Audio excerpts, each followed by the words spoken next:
President Trump's border wall may be taking another step forward. Today was the deadline for 6 companies to finish building prototypes. Aditi Roy reports from the border in Otay Mesa, California.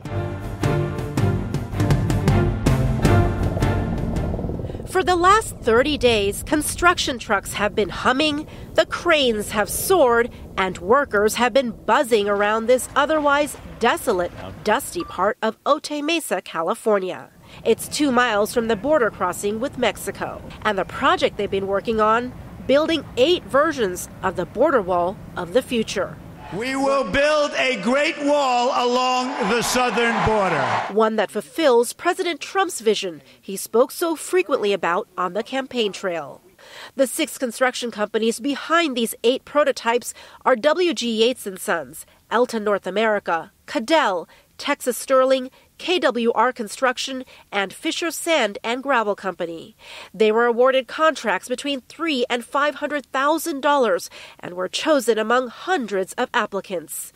U.S. Customs and Border Patrol spokesman Carlos Diaz says the rules were pretty simple. They had to have anti-dig, anti-climb capabilities. They had anti-breach capabilities and other number of capabilities that included being able to see through.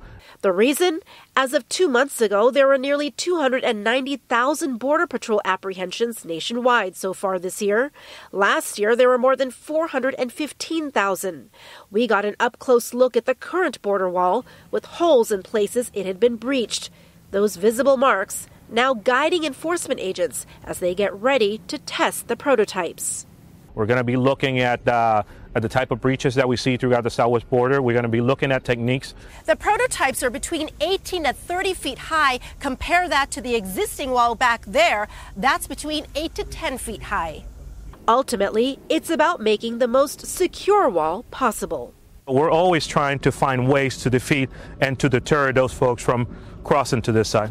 Border Patrol officials say they have no deadline for making a decision. They could choose one of these prototypes or aspects of all 8. The big question that remains is whether or not Congress will foot the heavy price tag, which some estimates put at more than $20 billion.